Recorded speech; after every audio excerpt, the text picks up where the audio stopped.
quand Martin Riggs rencontre Gandalf.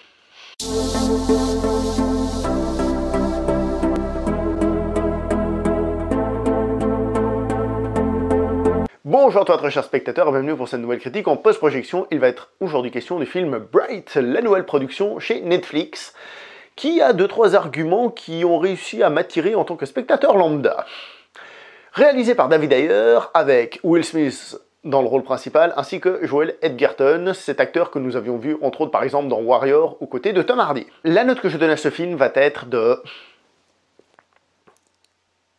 6 sur 10 seulement, j'ai envie de dire, parce qu'il y avait vraiment des choses intéressantes. La fantasy urbaine est un genre qui existe, du moins en littérature, il y a plusieurs livres, et donc je pense que le principe de ce film a déjà dû être adapté par écrit, mais c'est la première fois que je le vois personnellement dans un film. Imaginons Le Seigneur des Anneaux, mais à une autre époque. C'est-à-dire, si on prend le principe de l'heroic fantasy classique, qu'est-ce que nous avons? Nous avons des orques, des elfes et tout ça, qui évoluent dans un monde qui ressemble à l'Europe médiévale. Et bien cette fois-ci, on reprend ces mêmes personnages fantastiques, et on les place dans le New York actuel. Voilà le principe de base. Et ça, c'est raconté dès le générique. Et ce qui est très intéressant, c'est que non seulement on a ces créatures qui vivent chez nous, mais on a aussi d'autres codes de la fantasy qui vont avec, tels que les seigneurs noirs qui ont été vaincus par le passé, et des trucs comme ça.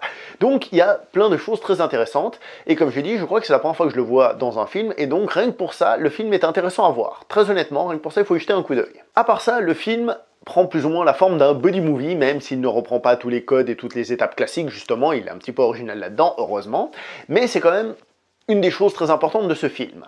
Le film dénonce évidemment le racisme, c'est de ça que ça parle, hein, évidemment, le racisme humain, orc, etc., etc., et il parle de l'acceptation des uns des autres, ce qui est un joli message, même si un petit peu prévisible dans ce genre de film.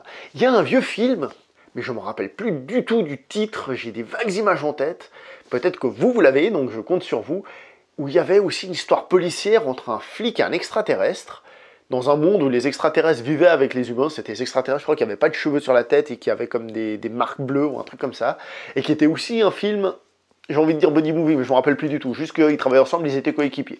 Et ben c'est un peu ce principe-là.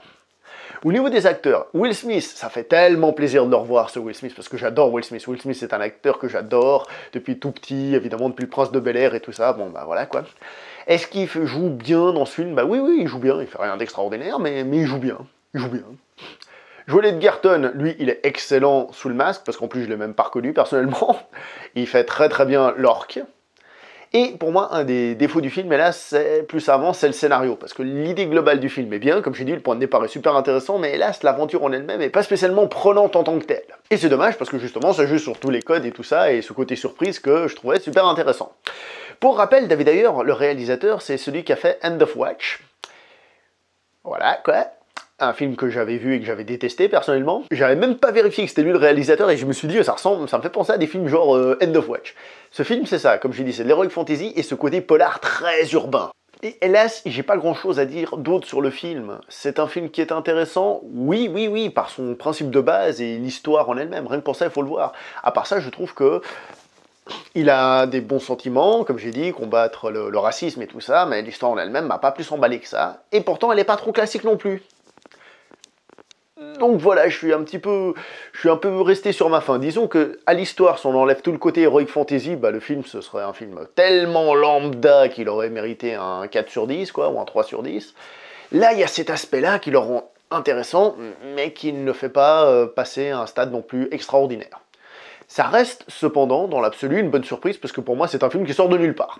Voilà, tout simplement. Et en plus, comme j'ai dit, le réalisateur, il a réalisé autre chose que j'ai plus en tête, mais que j'ai aussi un mauvais souvenir, je crois. Donc voilà. Mon conseil, c'est jetez-y un coup d'œil, surtout si vous avez Netflix, jetez-y un coup d'œil, parce qu'il y a cet univers. Pour les autres, est-ce que vous devez aller voir un pote pour pouvoir voir le film chez lui? Bah pourquoi pas? Pourquoi pas? Parce que c'est un monde intéressant, et le film en lui-même se laisse franchement regarder. Sans plus. Je vais pas rentrer dans plus de détails, hein, parce que voilà quoi. Pour le reste, à vous de le découvrir, donc c'est tout ce que je vais dire dans cette très courte critique en post-projection. Hein. On se voit prochainement pour une prochaine critique, jusque là, portez-vous bien comme d'habitude. Hein. Si vous avez aimé cette vidéo, rappelez-vous, likez, partagez, commentez, et si vous l'avez pas aimé, hein, alors likez, partagez et commentez aussi. On se voit prochainement pour une prochaine vidéo, ciao tout le monde.